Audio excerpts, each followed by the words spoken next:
You are a trust and estate litigator. Can you share with us what that is and what is your role?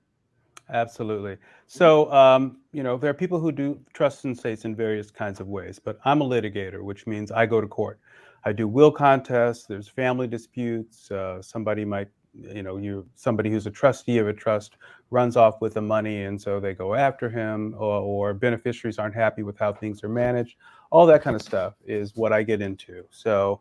Um, those kinds of things are what I primarily do. I've been doing this since I don't know, 1992, and have had various cases. Sometimes you end up with those.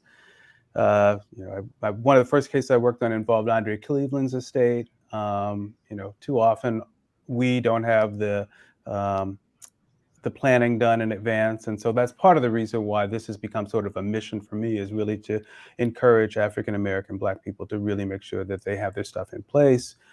You think you're prepared, but you got to make sure you're prepared not only for death, but also the other possibility that somehow you Mhm. could be in an accident or something like that. So yeah, trust and estates litigation. I handle disputes that involve trusts and estates and breach of fiduciary duty claims. I have a question for you. What are the different ways that someone can actually leave or bequeath their property? So everything is somewhat state by state, but the basic idea is this. The simple thing that pretty much everybody needs is going to be a will. A will basically says who you are, what you owned, who you care about, and what you want to have to happen to your property.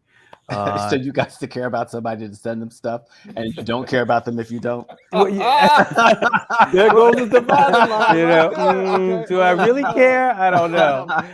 We will They, not have a repass. Okay, uh-huh.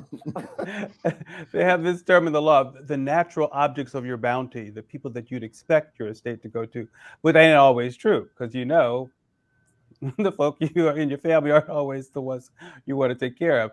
But yeah, basically the simple, the most elemental parts of a will is that it needs to say who you are, that this is a document that is intending to transfer your property, who it is that's supposed to get the property, and what the property is. So that's sort of the basic fundamental thing. And then many people have what they call a living trust, which is an instrument where you transfer your ownership during your lifetime into an instrument, which is called a trust. And typically, you would be your own trustee, so you manage your assets just as you would if they were your own money in a bank account. But it gives you the ability, at least in California, to avoid probate. And probate is the process that happens to a will if you don't have a trust, because when you die, the whole world needs to know what happened to your property, basically, so there aren't disputes later on about what came to your home or your car or whatever. So probate is a process that takes longer. It can take a long time. There's a cost to it.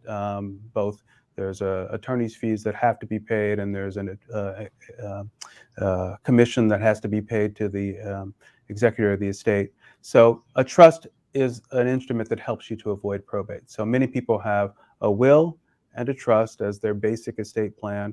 And then there's other documents that you should have, like advanced healthcare directives that says what's going to happen to me if I get sick, who's going to take care of me, if I have children, who's going to be responsible for my children. And then there's also a general power or power of attorney. That's a document that allows someone else to handle your affairs in the case you can't handle it yourself. Can I Terrence, ask this? Oh, I'm sorry, Nigel.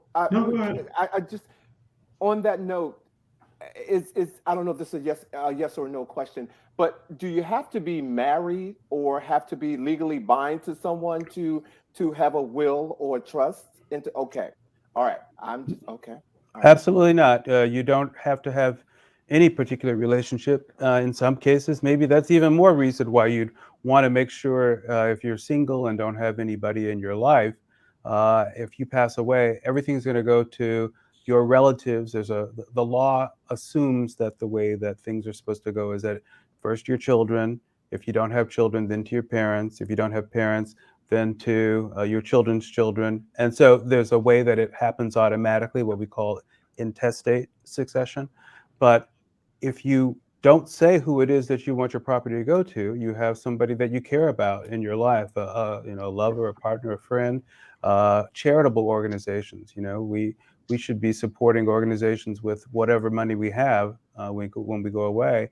Um, and so all of these are things that you should think about, whether you're single or married, at least if you care. If you like, "Well, I don't give a shit. What happens when I'm gone?" Yeah, let the property go where it goes. Then I guess you don't need an estate plan. But most of us, especially since we are mature men here, we're thinking about our lives and our legacies Mhm. and what our lives stood for and what we leave behind. Stephanie Elkins said estate planning is good for a family of choice, which is very important for us as gay men, because typically our family of choice is just as strong and sometimes not stronger than hmm blood relations. Especially that, because then you sometimes have a choice that you've made that your family may not respect or may not be down with, and yet they can come in and make a decision about how your property is going to go, or who's going to decide how your medical care is going to be when you have a partner or a lover. Perhaps you're closeted, and so you haven't shared with your family these experiences. And, that still happens. That the family comes in and mom's like, "No, no, I don't care who you are." And Right. she has that right by law, unless you take the steps to tell the world what your intention is.